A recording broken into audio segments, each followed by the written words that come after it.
ನಡುಗನ್ನಡವನ್ನು ಹೆಂಗೆ ಓದಬೇಕು ಅನ್ನೋದು ಹುಡುಗರಿಗೆ ಹೇಳ್ರಿ ಒಂದು ಸ್ವಲ್ಪ. ನಾನು ಅಂದರೆ ಹುಡುಗರು ಹೆಂಗೆ ಓದ್ತಾರೆ ಅಂತಂದರೆ, ಕೊಟ್ಟ ಕುದುರೆಯ ನೇರಲರಿಯದೆ, ಇದು ಸರಿನಾ ತಪ್ಪಾ? ಇನ್ನೂ ಸರಿಯಾಗಿ ಬಿಡಿಸಿ ಓದಬೇಕು.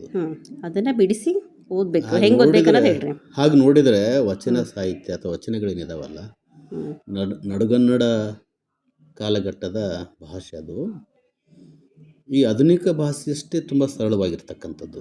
ಆದರೂ ಒಂದೊಂದು ಕಡೆ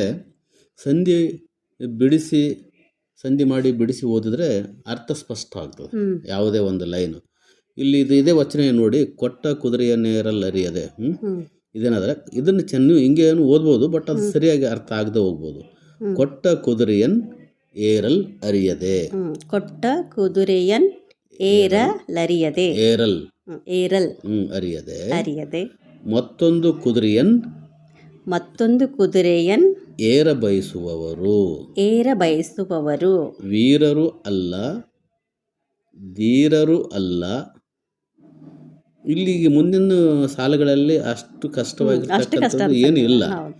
ಮೊದಲು 2 ಚರಣಗಳೇನಿದೆಯಲ್ಲ ಅದರಲ್ಲಿ ಮಾತ್ರ ಒಂದು ಈ ಕೊಟ್ಟ ಕುದುರೆಯನ್ನೇರಲ್ ಅರಿಯದೆ ಅಂತಿದೆಯಲ್ಲ, ಅದು ಕೊಟ್ಟಾದಮೇಲೆ ಕುದುರೆಯನ್ನೇರಲ್ ಅರಿದು ಪೂರ್ತಿ ಕಂಟಿನ್ಯೂ ಆಗಿದೆ.